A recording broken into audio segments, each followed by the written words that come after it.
Are we live? I hope we're live. Okay, because I'm going to start talking. Hey everybody, welcome to the RetroBlasting live stream. We do it every 2 weeks on Saturday when we can do it. And today we're going to be talking about vintage Masters of the Universe toys from Mattel starting in 1982. You might notice that you can see a lot of extra stuff like light stands and dehumidifiers in the shot today. That's because I have so much He-Man stuff from when we were kids that we didn't have enough room on the table, so we kept backing up the camera so that you could see all of it. Now this is a Q&A session, so I'm going to sort of relate some of my thoughts about Masters of the Universe in general, but feel free to jump in with any of the questions that you have whenever you want. First off, I just want to say that you know, Masters of the Universe for what? Go ahead. Start with the money thing. Oh, right, the money thing. So Melinda wanted me to tell you about the money thing, and let me explain what I mean. We really appreciate on the last live stream everybody who donated to Super Chat because we realized that was helping us, you know, fund RetroBlasting. But we want you all to know that when you do Super Chat, the benefit of that is that if it's really busy in the chat room, we'll see your question more easily and we'll get to answer it. However, if you're interested in donating to the channel itself and helping out the channel, the more effective way to do that is through our official Patreon, which we said we would launch at the end of the last live stream, and we have done that. It's at patreon.com/retroblasting, and from there you can donate to various tiers to help us with the production of the channel. So if you're donating to get your question highlighted, that's great. Some of that money will go to Google and YouTube, just FYI. But if you want to donate to the channel instead, we very much recommend that you go to the RetroBlasting Patreon and also continue to watch our videos, which has led us to this moment. So thank you so much for your continued support in that regard. All right, Melinda, have I covered the money thing? Did you tell them that YouTube takes 50% of the money? I just said that. I said YouTube takes... I was answering your question. Okay. So, that being the case, please let me know if you can't hear Melinda very well, because she's going to be shouting out your questions to me, and I realized on the last live stream that you could clearly hear her, and I was just repeating For once you could hear me. So I don't want to have to do that again because I knew that got repetitive. Someone has a question about how much can he get for his Wonder Bread He-Man? Oh, Wonder Bread He-Man. So Wonder Bread He-Man is a weird anomaly in the history of Mattel's Masters of the Universe. Some people actually believe that it was the prototype for their Conan action figure, but Mattel denies it to this day. It was given away through Wonder Bread. There are some bagged examples, and he was shirtless. The black Zodak chess pieces that you see with him often on auctions came from the Masters of the Universe accessory packs. He's very pricey. He easily goes for several $100s. I don't know if he's finally ascended into the 4-figure price range. I wouldn't be surprised if he has. And there are forgeries out there, so watch out. He's a brown-haired He-Man with no shirt and brown, you know, fuzzy breeches. So there's a lot of people that think he's a Conan, and the reason that Mattel doesn't want to acknowledge it is because they got into a lawsuit with Universal Pictures about the He-Man line when Universal decided not to work with Mattel on Conan. So he's an interesting footnote. I don't have one. I'm not opposed to owning one, but I don't have one. The cool thing about He-Man when it came out, from the perspective of us being kids in the toy world, it came out in '82, which was just before the robot craze started to happen. The reason I bring that up is that Transformers were generally larger than your average Star Wars or G.I. Joe action figure. But He-Man occupies its own place in both posing and scale. You know, right before Star Wars came out in '77, we had a lot of Megos. You know, we had a lot of the sort of 6 to 8 inch action dolls that were strung together internally. He-Man represents a middle point between that scale and the 3 3/4 inch action figure. What I remember most about playing with He-Man toys versus other toys was how durable they were at the time. You know, they were larger, so they were typically more expensive, and they had this this sort of stance. You know, it was this kind of, you know, spread-legged, you know, ready for action stance, and they had easy to clip in weapons. It was a much more simplistic line. My brother was 2 years younger than me, and he got into this really big time, where I was more into Star Wars and G.I. Joe. So it appealed to younger kids because of its, you know, bright primary colors, but they were super durable at the time. I don't know if you'd call it irony or tragedy, but the difficulty with these guys now is that they weren't future-proofed. So how do I put this? Their construction involved putting a rubber cord between the legs. So the two legs are connected by a rubber cord that goes threading through the waist. And if they sit in storage the wrong way, then that rubber cord gets permanently twisted. So as you can see here with Spike-Ore, this rubber cord has made his legs go all wonky. The other problem is that is something going on? Yes. What's going on? Somebody said that they had that stance after being circumcised. I'm sorry to hear that. Okay, now I'm thrown. So, Sorry. no, that's fine. So, if you have these figures now, that rubber cord has started to dry rot in a lot of these characters, much like the G.I. Joes with the O-rings inside their chest. The problem is that there's no way to easily disassemble a He-Man figure because they're sonic welded together. So you have to go through this funky process of using eye hooks and drilling them into these guys', you know, thighs, and then putting big plumbing O-rings in there and threading them through their crotch, and then pulling them out the other side to get the legs to be put back together. They're just not, the characters, the action figures are just not that display worthy with ease in a modern display setting. You know, I'm trying to get Spike-Ore here to stand up and still can't make it happen. This right here was a feat of engineering that took about an hour to try and get all these guys just perfectly posed. But the great thing about the Masters of the Universe line was its sheer variety of gimmicks, because all of these characters beyond a certain point, you know, had gimmicks, and it started out pretty early. Like right here, this is, I'm gonna knock everybody over. This is Triclops.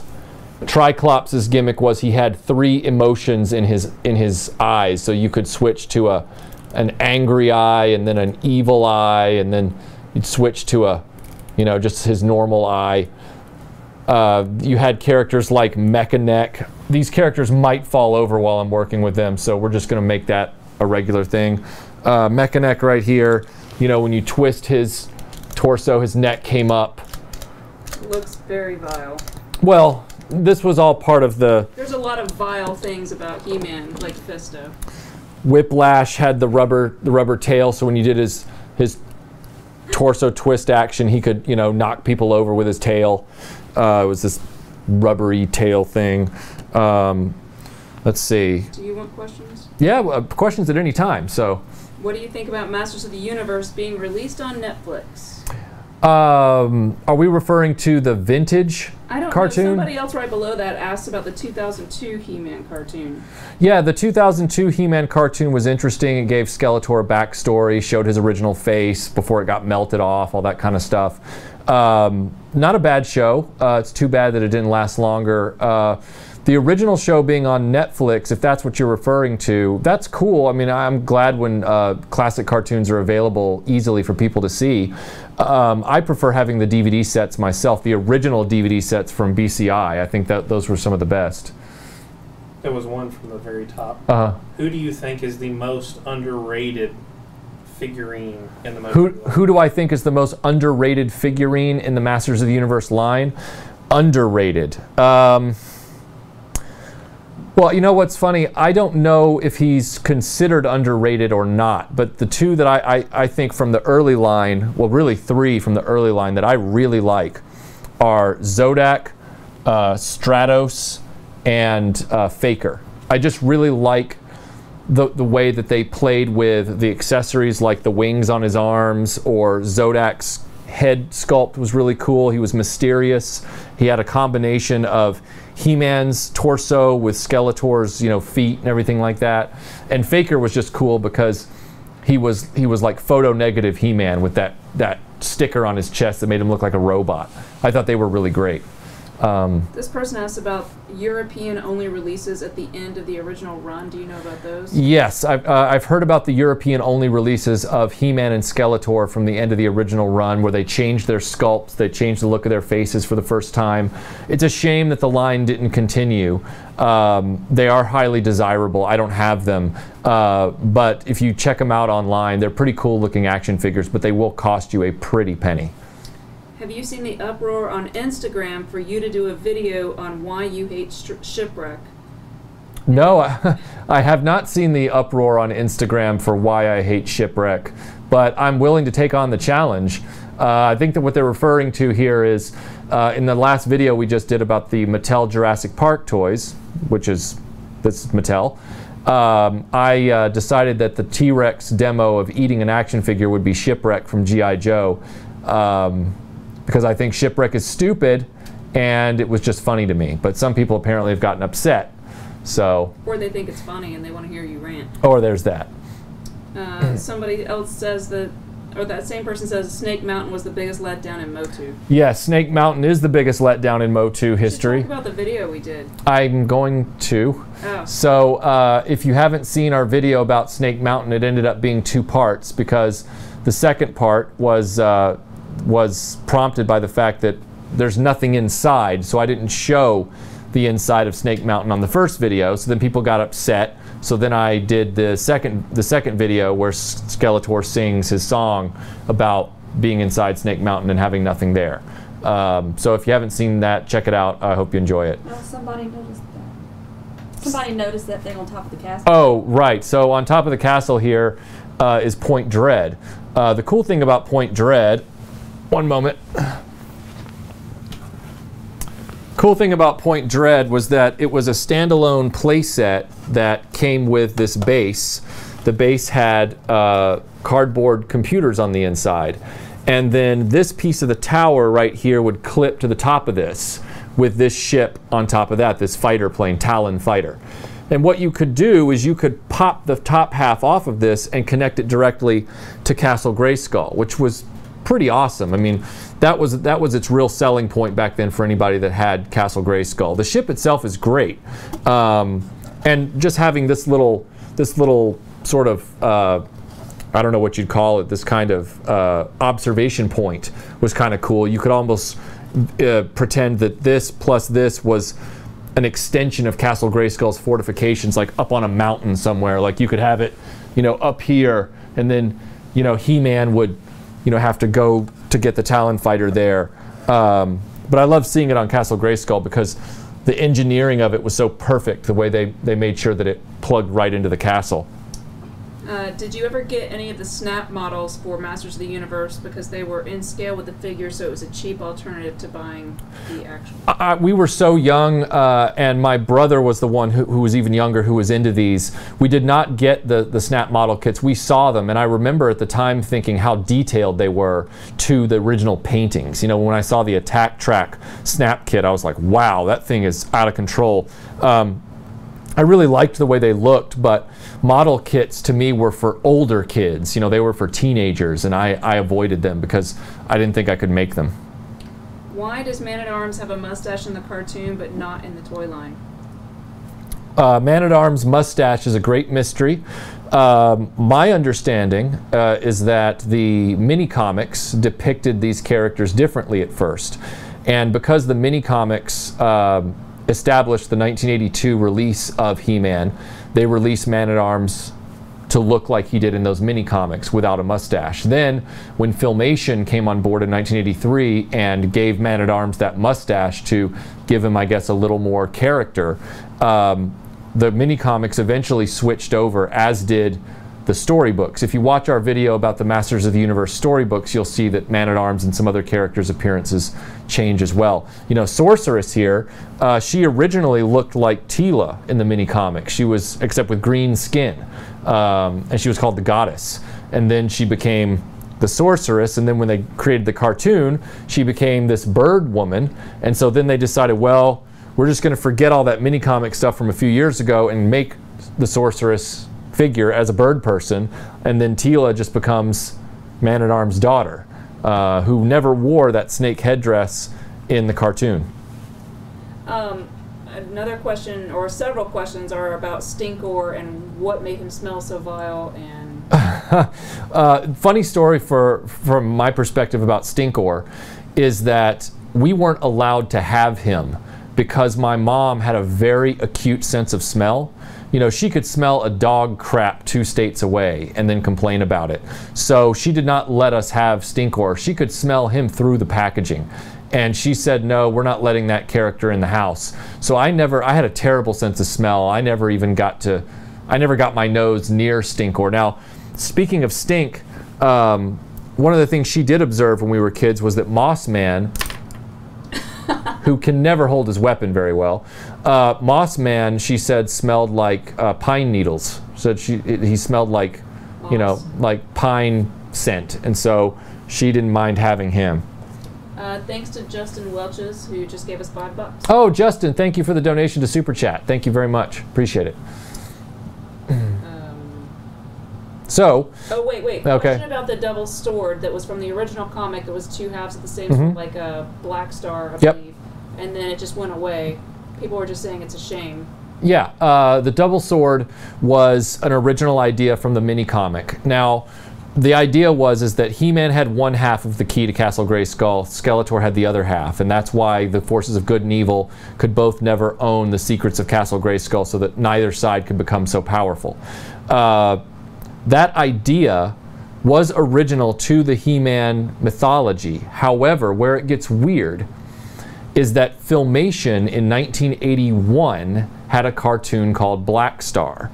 And in Black Star and the Overlord both had 2 halves of a power sword called the Star Sword and I believe the Power Sword or something like that. Definitely the Star Sword. I don't know, because He-Man came out in '82, whether or not Mattel was influenced by that or not, but the way things tend to eat their tail is that then when Filmation, who made Black Star, signed on to do the He-Man cartoon, I have to believe on some level they didn't want to repeat the same gimmick they'd just done in Black Star. So they dropped that part of the mythology and instead focused on the Prince Adam thing, which, you know, the Superman Clark Kent idea, which wasn't part of the original mini comics. So I know that's a long way around, but Masters of the Universe has a very convoluted narrative history. Plastic Galaxy just gave us $5. Wow, so Seth Hastings at Plastic Galaxy just gave us $5, and Seth, I now immediately realized that I was supposed to wear a Plastic Galaxy shirt today, and I completely forgot in the run-up to this. Not because, you know, of any deal or anything, I just was going to. So, to anyone who doesn't know, Seth Hastings runs Plastic Galaxy. It's a toy store in Oklahoma City, but he does live auctions on his Facebook page for all types of vintage toys. And he's an amazing guy. He like, as far as the way he finds toys and sells, you know, them in perfect condition. He's the one that sold me, I don't know if you can see it, it's way over there, my blue Snaggletooth, which was one of the last vintage Star Wars figures I needed. Very knowledgeable, very honest guy. Go on Facebook, look up Plastic Galaxy toy store in Oklahoma City. You won't regret it. Seth Hastings is a great guy. What's the name of the guy with 2 heads that just punched himself in the face? Oh, Too Bad? Yeah, Too Bad was a terrible figure. And you are correct. He just punched himself in the face all the time. Why are you hitting yourself, man? Yeah. Why are you hitting yourself, huh? And as you can see, he's got the leg problem now too. He's also turned a weird color. His 1 half of him has become real powdery, like powdery pink, which is really gross. Plus he was very top heavy, which wasn't a good combo for action figure playtime. He's probably going to fall over. Look how top heavy he is. He can't even lean without falling over. Sit there. Couple questions. Yes. First one, a couple of people are asking about the Eternia playset and your thoughts.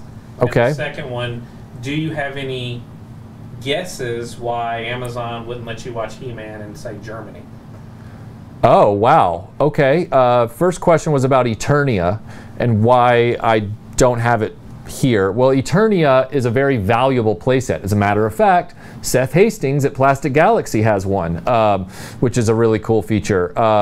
I like to call Eternia Six Flags over Eternia because it was a very weird playset which involved 3 central towers with a monorail roller coaster in between where the characters would just, you put them on these very fragile rail systems and they would go flying around like they were at Six Flags. It didn't really look like Eternia from the television show or the mini comics. It was a very weird hybrid. It had like a Snake Mountain tower and a Castle Grayskull tower and then this big central lion tower. If you already had Snake Mountain and Castle Snake Mountain and Castle Grayskull, it felt a little redundant. It came in a huge box. I'd love to have it just for a video, but I don't think I'd want to keep it. And then the other question was about He-Man on Amazon and why they can't show it in Germany.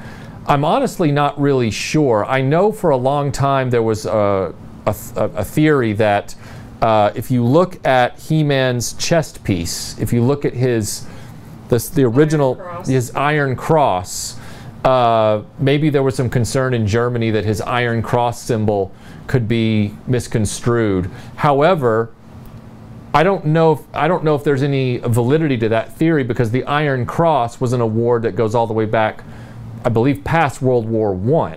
So it predates any sort of Nazi symbolism, but I'm not sure. I know that they've updated He-Man's symbol in future reinventions and reimaginings, so that might be a factor. So Derek Wishman just gave us $10 and says he's passing his 80s toys on to his kids. His 3-year-old daughter and 1-year-old son love watching the 83 Filmation MOTU on Netflix. I think that's what people have been talking about. And also someone else mentioned that the She-Ra cartoon is the new Netflix cartoon that's coming out. Oh, so She-Ra's coming back to Netflix. I remember several years ago. A new one. Oh, a new one. A new She-Ra. Oh, right. They've announced a new She-Ra cartoon. Yeah, and I rolled my eyes because the teaser poster for She-Ra's new cartoon said, "A hero will rise." And I'm like, how many times are we going to have to see that phrase? That phrase has been overdone since like 1996. I hope it's good. You know, I never wish ill on any kind of new entertainment.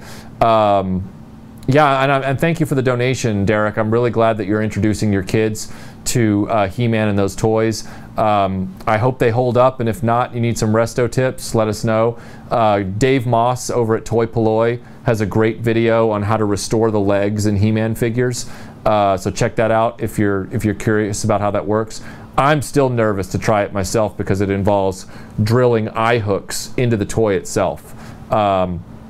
But I know eventually some of these toys are gonna, their legs are gonna fall off. Merman, as a matter of fact, his legs are already gone. His legs are literally sitting there jammed up into his crotch. So it's a real problem. Some people are asking about your thoughts on Black Star. My thoughts on Black Star? I really like Black Star. I remember watching it as a child. You're out of Time Lord. That's right. Black Star was an interesting show. It doesn't age well at all. I mean, when you watch it now, it's hard to watch, except for the Overlord. Everything else kind of gets left behind in this. It has one foot in the late 70s with the goofy Trobbits and some of the voice work. But it is a more sinister show, a more fantasy show than I think the landscape back then was used to. If you want an even better show than that, though, I would recommend Thundar the Barbarian. If you want a real pre-He-Man show, Thundar is the one to watch. Because it's the best show. Melinda likes Thundar. I like it too, but Melinda really likes Thundar. Someone asked if screwing the eye hooks into the figures devalues them. Screwing eye hooks into figures devalues them. I mean, in the technical sense, yes. Screwing eye hooks and damaging the plastic on any toy will devalue it. You screw them into the top of the leg. So I don't want to take Merman's legs off because we finally got him standing, but you pop the legs off, and then there's this indentation. You have to clean out the dry rotted rubber, and then you have to start twisting these eye hooks in and then hooking new O-rings into them. I guess it's a matter of how you want to look at what you... It's not like you're going to see it.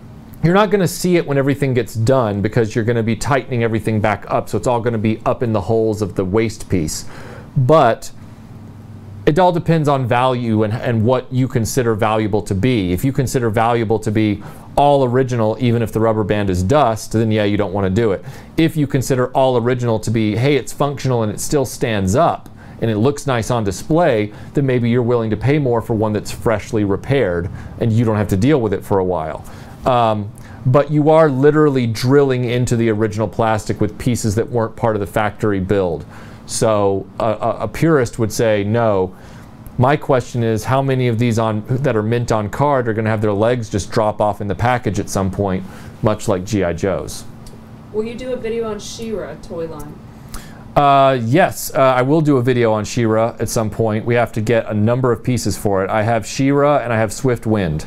And those are the two that I have so far. I don't have any of the others right now. But when I get through some of these other toy lines, I will. You know, just because I'm doing this live stream, for example, it doesn't mean that I won't be planning on doing a two-part feature on Masters of the Universe toys and cartoon at some point down the line. Some people have asked me why I haven't done that sooner. Well, the reason I haven't done that sooner is because, as you can see, the line is so big that there's no easy way to just do a comprehensive video about every single piece. Same with G.I. Joe, same with Star Wars, which is why I kind of pick a little section of it and then do like a feature-y video on just one toy or something, because it's more palatable, it's more manageable that way. But I'm hoping to figure out a way to do that. Yeah. What is a complete set worth today? We were just talking about how much they've gone up in price. So oh yeah, the prices on Masters of the Universe have gone up shockingly. I don't even know how you would evaluate what a complete set would be, because there's so many toys and play sets and vehicles in the line. I have no way to value that. I know it would be several $1,000s just with Eternia included alone. Have you seen the toys that made us on MOTU? I have not seen the toys that made us documentary on MOTU, on Masters of the Universe yet. I've seen a few of the initial ones, but I haven't seen that one. Can you do the Skeletor voice? Can I do the Skeletor voice? Yes. I guess this will be a first. I'll do the Skeletor voice with the battle armor, battle damage Skeletor figure. Yeah, so this is Skeletor, and he's got cool armor, and it works when you punch it with your finger. JJ Adams gave us £9.99 and says, hello from London, love your channel, keep up the great work. It's currently 11 p.m. We're in the middle of a lightning storm. JJ, thank you for the donation, and please stay safe in the lightning storm in my favorite country in the world. I hope you guys are doing well in the UK. Thank you for being here during this live stream. Hunker down, stay safe. You know, lightning's, from what I recall, you know, England had some nice drizzles and some nice long rain showers, but I don't recall a lot of lightning when I lived there. So, wow, times they are a-changing. Are you going to be doing any more modern musings? Yes, I will be doing more modern musings. The Jurassic Park one is the first of a number of modern musings that I have planned. So we'll be doing more of those this year, yes. What do you think is the worst figure? The worst figure in Masters of the Universe. Imperial Dignitary. Imperial Dignitary, Star Wars. I would say that the worst figure... Well, obviously this right here is not representative of every figure in the line. It's hard to say because they're all so different. I really hate Buzz-Off because he's got this dumb hat. And he can't hold his weapon at all. Like a Blind Melon mascot? Yeah, he looks like the little girl from the Blind Melon video, or she looks like him, conversely. So I think he's pretty terrible. I've never really liked him at all. Stay down. Oh, I should amend what I think the coolest figure is. I got off track. The coolest figure in the line from earlier is Grizzlor, because his name is Grizzlor and he's fuzzy and he's got like the face of justice. So that's the greatest figure in the line. I also am not wild about Prince Adam from the perspective that once he loses that belt, this elastic belt that everybody lost because it dried out and lost its elasticity, he just looks like He-Man in a tunic, you know, like a jerkin. It's a little odd. A lot of people. Someone's asking about the Battle Armor He-Man and Battle Armor Skeletor. What do you think of those? Yeah, I like Battle Armor He-Man and Skeletor. When they came out, we were thrilled because we were like, wow, that's a really cool innovation to change the main characters up and make them interesting again. Now, footnote to that is that so many kids wanted to get into He-Man long after they had stopped releasing the original Skeletor and He-Man that they had to re-release them as the original because they had gone on to so many different variations. Like I have one of them right here, Power Punch He-Man, where you literally put caps in his back, ring caps, and then you twisted his torso and he would pop a cap in yo derriere. Yeah, but he would punch you, you know, really hard, and then the cap would sound off. And you can see even by the time they did Battle Armor He-Man and Power Punch He-Man, they had changed the logo on his chest, so it was like a Flava Flav He-Man. Yeah, there was no longer that cross. Why is there no Wind Raider on the table? Could you not find one that didn't have broken wings? No Wind Raider, you say? No Wind Raider, you say? Broken wings, you say? Dun, dun, dun. No, I have one with intact wings, and they are not repaired. They are original wings. They are in beautiful condition. It is basically a green plastic bathtub with wheels and this kind of lame grappling hook. But in flight, the wings look pretty cool, and yeah, so there it is. Do you have Modulok or the much later robot version? Modulok is right here. I guess he's hard to see behind King Randor. I do not have the later robot version. Here's his gun, just so anybody who asks. Yes, I do have all of his accessories. I think I have like 3 Moduloks based on all the parts I've gotten over the years. But yep, there's Modulok. I don't have the robot version, no. Someone's talking about the storybooks. Remember you? Yep, the He-Man storybooks. We did a video on that. If you haven't seen it, check it out. It's a lot of fun. One of the things that I remember most about the Masters of the Universe figures and the line was their innovations with vehicles and the way the vehicles would move. You know, so like the Roton, we did a video on that recently where when you push it, the Roton blade goes around as it rolls. The attack track has the cool, you know, sort of treads that sort of roll along gears and then they flip. And then the Dragon Walker right here, you know, it's one of those deals where it rolls up to the top and then the whole thing flips and then the head rolls up again and then it flips and then the head rolls up again. It was really innovative engineering for these toys. It's hard to imagine a toy company going to that kind of trouble now. And it's a real shame because, you know, He-Man had some really cool ideas. One of the ones I love the most is Webstore right here, not to be confused with Emmanuel Lewis. He had this great system, this grapple system where you could hook him in one direction and then you would pull the, and then he would go up the line, which is pretty neat. Any opinion? Toy Culture wants to know, do you have any opinion on the 200X toy line? Hint, I'm a fan. Any opinion on the 2000 era Masters of the Universe toy line? Yeah, I really liked some of the sculpts. I think some of those guys, my brother had collected a good swath of them because again, he was a huge He-Man fan and he wanted the new ones. He went looking for them. The characters had this hunched look, especially He-Man, like they were really hunched over at the neck. And I don't think it served the sculpting very well. Some of them looked a lot better than others. I know that the castle is now fairly sought after by people because they did a full Castle Grayskull playset to go with it.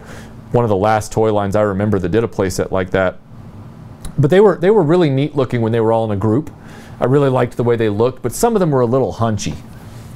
Jason Tran just gave us $10. Jason, thank you for the donation. Appreciate it. Did you ask a question in Super Chat? No. Okay, okay. I always thought Evil Lynn was hot. Not me, but the person who... Someone, you thought Evil Lynn was hot? I mean, yeah, she was, sure. She took off her helmet in one episode in the desert with Tila, and, you know, you saw that sort of white Eurythmics hair going on there. I like Tila better. Melinda likes Tila better. You might have just heard her say that. One of the quirks of the line, though, is the juxtaposition, much like with G.I. Joe, between the comics continuity, the mini comics that came with the toys, and the cartoon. They competed with each other, much like the Marvel comic competed with the G.I. Joe cartoon for narrative dominance. For example, you know, here in the line, Zodak was described as this kind of malignant force, whereas in the cartoon, he was almost like the Traveler on Star Trek The Next Generation. He was more neutral. He was neutral and benevolent.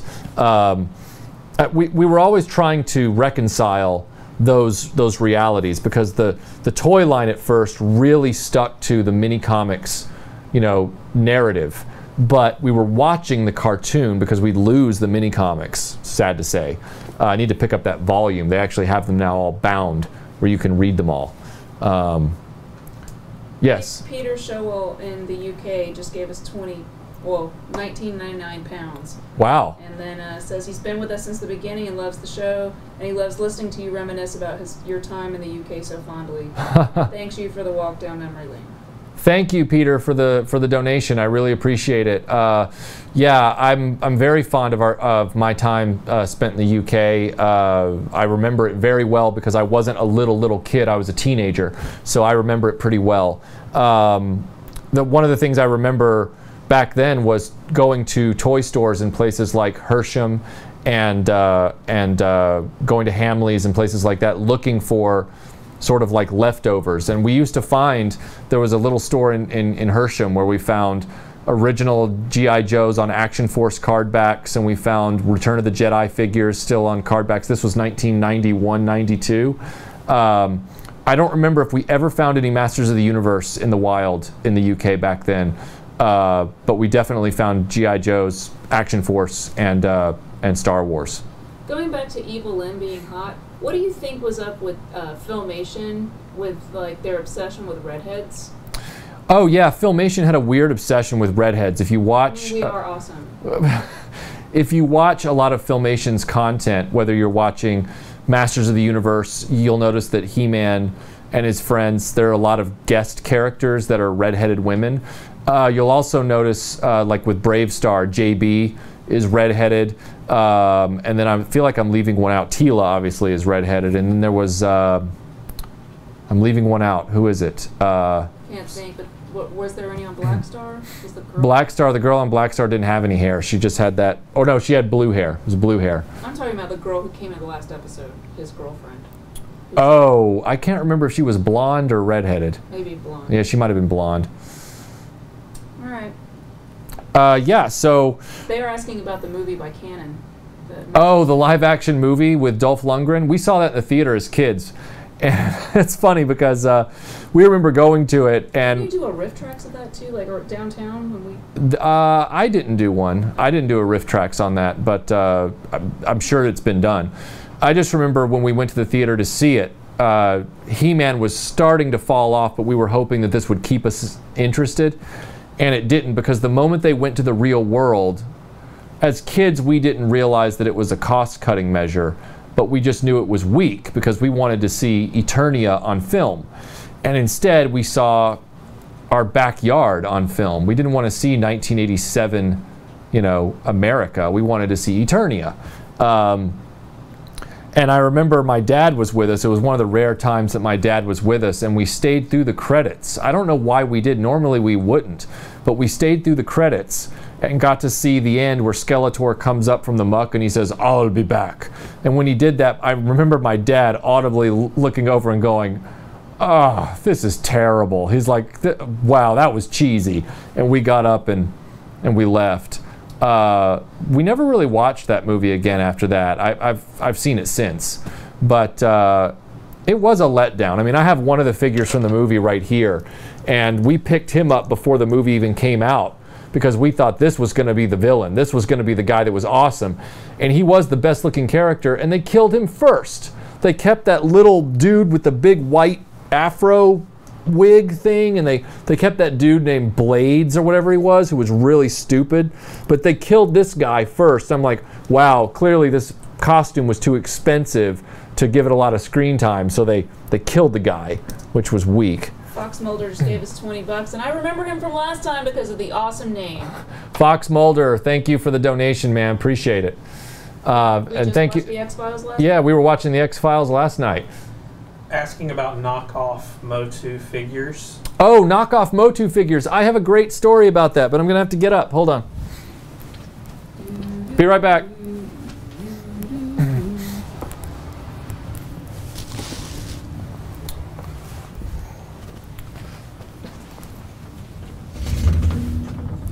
So,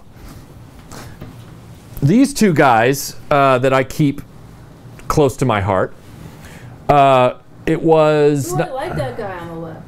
Yeah, this guy? I like... This was mine. So, you... Yeah. He's evil looking. So, 1984, 83, we're at Showbiz Pizza, as we were often back then because Showbiz Pizza was awesome.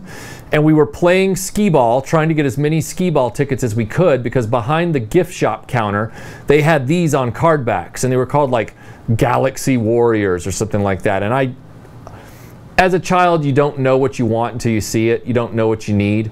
But when I saw a humanoid dude with a Tyrannosaurus Rex head with a Mr. T mohawk, I knew I had to have it. And I mean, that right there is an irrefutable truth. I mean, that's a universal, reality. Everybody should have a Tyrannosaurus Rex with a mohawk with a human body. I mean, right? So we ended up getting the skee-ball tickets and getting these guys. They're from Galaxy Warriors. They're repainted and repackaged and called a number of things. But yeah, these were pretty cool. I liked the He-Man knockoffs. And the great thing about these, they don't have movable legs. The legs are permanently attached to the waist, which might sound lame, but from a display perspective, they're far superior to the He-Man characters because they don't have that rubber band. Did you have any of the Grenadier lead/pewter figures for Masters of the Universe that came out in '82 and were sold in hobby shops? I don't know if that's the same as what we talked about. The Grenadier miniatures, I did not have those. I have the Grenadier miniatures for the West End Games Star Wars game that came out, all the long boxes of those. But I do not have the Grenadiers from the He-Man one. I know they're quite desirable though. Do you remember the contest in '86 for kids to invent a new character, and did you enter it? I do remember the contest. This was '86, so I was partially distracted by Mask and G.I. Joe, and admittedly a little bit of Silverhawks at the time. My brother, if he did enter the contest, I'm not aware. I don't recall my brother entering that contest, but I do remember that contest happening. Is the glow skeleton rare, and is it worth something? Yes, Scare Glow in the very front. We've had him since we were kids. My brother got him in a store back in '87, '88, whatever it was. Maybe it was '86, '87. And he's fairly desirable now. We just looked him up on eBay before the live stream, and I think there's one for sale for like $130 loose. I was really unaware that he was so valuable at the time. Or right now even. The scary part is that when we found him in the bin, he didn't have his weapon. And my brother was really good about keeping all the weapons.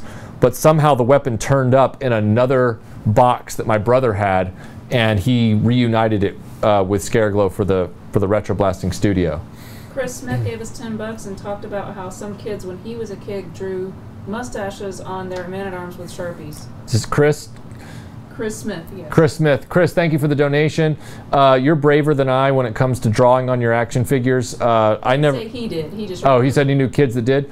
Yeah, I don't know if I had as steady a hand back then to do that. And plus, after I thought about, you know, putting one of my mask figures in a pencil sharpener, I got scared away from modifying my figures after that. What do you think of the Matty Collector line of? The Matty Collector Classics line is, it really is the way to go if you are trying to reconnect with He-Man, if you really loved it that much and you don't have any anymore. I would really recommend you invest in those, because their resale value is so good, and because they're not this wonky temporary construction. They're more like traditional collectible 6-inch action figures. With the only problem with the Matty Collector Classics, besides their resale price, which is through the roof. I mean, for a while there, just getting Tila was $100 loose. The problem with them is their ankles, because they have ankle joints, which sounds really cool, except for the fact that they don't stand up real well in a neutral position because their ankles are constantly hinging back and forth. That's assuming that you use the ankles a lot when you first pull them out of the packaging. If you don't, you just leave them sort of the way they are. You might get away with them standing up okay, but I used to find, I had 3 of them. I had He-Man, Skeletor, and She-Ra, and I would always walk into my office and one of them will have fallen over overnight. So Box Mulder wants to know if, because we live in the Atlanta area and the film industry is getting really big here, has anyone contacted us about filming or using any of our toys or anything for any films or TV shows? Yeah, Atlanta has become a hotbed of film production. We have not been contacted by anybody at this point. Much like on YouTube, RetroBlasting seems to fly under the radar. I don't know why that is. You know, even after 6 years, we kind of fly under the radar, even though our production values are high and our topics are popular, as far as, like, you know, He-Man or Transformers. That's why word of mouth is so important, and sharing our videos with people. If you know people who like the stuff that we talk about and like the stuff you like, please share our videos with them, make them aware of who we are. That's the most important thing you can do to help us, is word of mouth. Antipodian Reader from New Zealand just gave us $15 and asks, speaking of knockoffs, do you have any Remco Warlords figures? I was always fascinated by ads for them in comics, but we hardly ever saw those figures in New Zealand. Thank you for the donation. Thank you so much. Remco's Warlords, I don't have any, but I was just at the Yojo Outlet and Museum Center museum in Ohio just a few weeks ago with Chris and Kyle and Adam, and they have a number of the Remco Warlords and a lot of the other sort of fringe toy lines like Sunman, these Galaxy Warriors. So I've seen them. I don't have them yet though, but I do think they're really cool. That was, you know, that was a time when toy companies made a toy. Kyle and I were talking about this in front of the Sun Gold characters. That was when toy companies just thought up a toy idea and just made it for the sake of making it a toy. They didn't have a movie tie-in or a cartoon or anything. They were just imagining a cool character idea and then executing on it, which is something I really miss, you know. Occasionally when you were lucky in the 80s, if you had like a fringy toy line, you might get like a comic book or something, especially in the early 80s before deregulation. But nowadays, everything has to be tied to something that's already being made. It's a shame. I really appreciate things like Secret of the Ninja, you know, and Remco's Warlords, and, you know, Sun Gold Galaxy Warriors and all that kind of stuff. It's a shame they're gone. Would you like to see a new Masters of the Universe movie? And if so, who would you think would be a good person to cast as the lead? Seeing a new Masters of the Universe movie, I know they're working on one. It's been in development hell for several years. I've seen some drawings of Battle Cat, you know, some concept art. I mean, I guess it'd be cool to see a He-Man movie. It hasn't been adequately explored. Captain America would be a good He-Man. Oh, Melinda says that Chris Evans from Captain America would be a good He-Man. I mean, I guess in Hollywood terms, he's probably aging out at this point. They're probably going to want He-Man to be some 20-something dude. You know, originally they didn't have Dolph Lundgren in the role. They had this surfer guy who had this great physique. He was this like champion surfer. You can go look that up on the internet, but eventually he lost out on the role to Dolph Lundgren. But he was like really close to getting cast. But yeah, I mean, I'd love to see a He-Man movie done right. The question is who would play him, and frankly, I'd have to go look and find out who's out there right now that might fit the bill. Jordan Ferber just gave us a donation and wants to know if you watch channels like Toy Galaxy or Pixel Dan. I'm sorry, his name. What was the name? Jordan Ferber. Jordan, thank you for the donation, man. I do watch Pixel Dan, and I have seen stuff from Toy Galaxy. I'm aware of them. Most of the time, and this, again, this is not to sound like some pretentious diva thing to say. What I'm saying is something that's common to a lot of content creators who are operating at this level. If you were to ask them, they might say the same thing unless they have a lot of time on their hands. Because I work a full-time career outside of doing the YouTube channel. I have to spend every waking moment trying to make new videos. It's very rare that I get to watch other people's videos that require a lot of visuals. So like, for example, if it's a podcast or something, or a video that's more a vlog, I can listen to it. But to watch a Pixel Dan or a Toy Galaxy video requires that you watch it because they're showing you these objects. And I would have to see them to really get the benefit from it. I do keep up with Pixel Dan, and I do keep up with Toy Galaxy, but as far as watching a lot of those channels regularly, I'm head down trying to make new videos. Where can you get these display cases? Everyone asks every time. Oh, the display cases. These are from Dawson Retail Fixtures in Norcross, Georgia. They have a website. If you look up Dawson Fixtures Norcross, Norcross, you'll find them on the internet. They have a website, and they put in these LED lighting kits too for them. Does your skeleton still glow?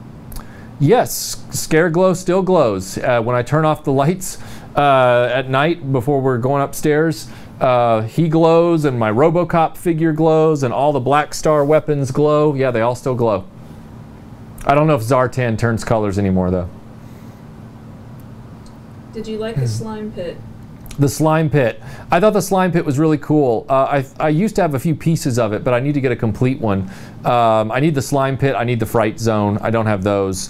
Obviously don't have Eternia like we talked about. The thing about the slime pit was, you know, back in the day when they introduced that innovation of slime, it seemed cool until a kid accidentally put slime on a guy like Mossman. And even with the regular characters like Spike-Ore, you know, if you put slime on him, it didn't matter how well you cleaned it, there would still be bits of that green crud all in his spikes after you were done. The slime pit was a cool and effective idea, but like even going into a toy store back then, I remember going into Hills and Service Merchandise, and those pallets of slime canisters would have been broken open by some kid, and there'd be dried, crusty slime all over the shelf. I mean, it was a real problem. And I know that that was a trend with the ooze from Ninja Turtles and the ectoplasm, and even I think Toxic Avengers had some of that, or Toxic Crusaders, whatever they called it, had some of that going on with slime. But yeah, it was neat to reminisce about, but I wouldn't want it on my toys, and never did have it on my toys. I said it's cool to see in a commercial, but I'm not putting it on my toys. Flash Gordon had a redhead, and the Sorceress was a redhead. Yes, that's right. Flash Gordon did have a redhead. That's who I was thinking of. Thank you very much. And yes, the Sorceress was a redhead as well. Filmation really loved their redheads. They really did.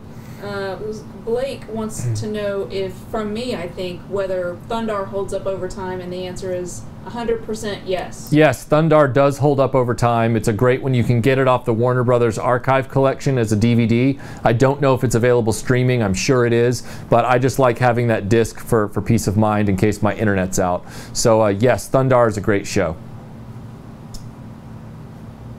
Mara Jade is also the ultimate redhead. Mara Jade is an ultimate redhead for sure. Yes, she is. Absolutely. People are talking about the redhead obsession being maybe related to Red Sonja. Red Sonja was a redhead. I love it. The Masters of the Universe live stream becomes a redhead discussion. I like that. Christina Hendricks is a great redhead. I'm a great redhead. Nikki Cox from Unhappily Ever After, great redhead. Yeah. How would you feel if Kylie Minogue played the Sorceress in a new film version? If Kylie Minogue, well, Kylie Minogue played She-Ra in the Funny or Die She-Ra sketch. So she's one step away. She's already in, indirectly, the Masters of the Universe family. So yes, I would fully support Kylie Minogue playing the Sorceress in the Masters of the Universe movie. They saw your dehumidifier in the corner. They wanted what's a good setting for dehumidifiers? My setting for my dehumidifier, I have 2 dehumidifiers that run. My setting is usually whatever moisture you can get out of my basement, because my basement seems to collect latent humidity, nothing to the point that it's liquid, but I try to get ahead of it. And I let it hover around 35–40%, just because I like that cool, fresh feeling when I come down into my basement. So I don't know if that's an exact science, but that's what mine tend to be able to maintain. Yeah, I've been told that I have the 10-minute warning. We're going to do an official, 5 minutes at this point. We're going to do the official Patreon announcement at some point soon, but I wanted to let you all know, since you asked about it on the live stream last time, that the Patreon is live at patreon.com/retroblasting. It is a great way to support the channel, and I know that you guys have been asking for a way to do that for several years. Any other Masters of the Universe questions that we have? This is an open Q&A discussion. People are continuing to ask about Wonder Bread He-Man, but I think in my research that I turned up that there was never any official documentation that Wonder Bread He-Man ever really existed. Right. There is no official documentation of Wonder Bread He-Man existing, according to Mattel, but according to the people who make Wonder Bread. And the people that make Wonder Bread, which makes it really weird. I don't think anybody's going to sit around making 500 some odd bootlegs of brown-haired He-Man just to send out into various parts of the world and create a conspiracy theory. I think there was a I think there was a Wonder Bread He-Man mail-away, and I think it's tied to the Conan thing. No, I'm not a flat earther, so I'm not really into conspiracy. The truth is out there. The truth is out there. I'm not prone to conspiracy theories, except maybe the pyramids. But I do believe that the Wonder Bread He-Man thing is real, and the evidence is in the figures that exist. Do you like the Funko reboots? I want to see more of the Funko reboots. I like the concept. I like the idea of Funko, of He-Man Masters of the Universe figures being able to interact with my Star Wars characters and G.I. Joes. I wish the price was a little less. We've been asked by Super 7, actually. We were asked the other day by Super 7 if we'd be interested in reviewing some of those. And I said, sure, I'd love to review some of them. They didn't get back to me. I don't know why. I was very enthusiastic, so I hope they get back to me soon, because I'd really like to review their reaction Masters of the Universe characters and their Planet of the Apes ones. Is it possible to fix a sun-damaged Battle Cat armor? Sun-damaged Battle Cat armor. That's where the red turns really red, like a dark maroon or something like that, I believe. I've never had to. Our Battle Cat armor has remained pretty solid, so I haven't had to, but I guess you would use the same process as you would to de-white or de-yellow a white character, something with Salon 40, something like that. Don't quote me on that. You need to look that up on the internet and do your homework first. What do you guys, oh Lord, what do you guys think of the Solo movie? What do we think of the Solo movie? I haven't seen it. I'm just not that interested in going. You know, I don't feel like Han Solo had a mystery in his past. I don't really feel like I need to know how he became Han Solo and how he got his ship and his dog and his gun and all that kind of stuff. I just don't need to know that. That wasn't part of his arc. I think his arc was done. I would have been more interested in a Lando movie or an Obi-Wan movie. When they make those, I'll go see them.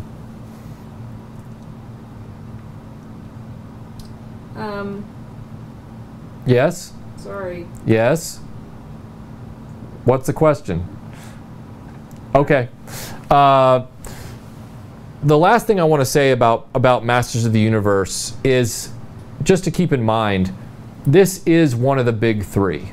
You know, He-Man first, G.I. Joe around the same time, so we can't say first, but it rolls off the tongue better. He-Man, G.I. Joe, Transformers.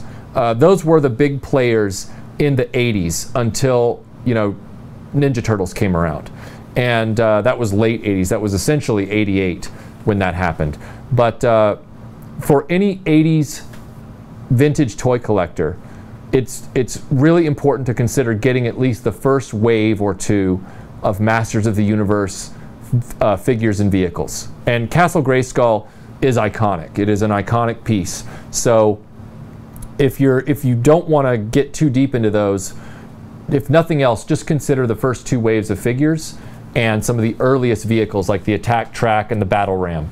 Highly recommended. Yes? Don Lawson asks, he says, "Is Don from Louisville? Is my battle cat there?" Don from Louisville. This right here, Don, is your battle cat right here in the studio. And he always occupies a space protecting Point Dread, because Point Dread is up on the top shelf. He protects Point Dread. This is your exact battle cat. So Don, thank you so much for being here today. Don sent us this a few months back for safekeeping. Last question would be about reflocking Panther, and if that's possible. I'm going to go ahead and say no, it's not possible to make it look exactly like it did off the factory line, but you could try. It's going to look a little shaggy. Yeah, reflocking toys like Mossman or Panther, it's a really hit and miss process.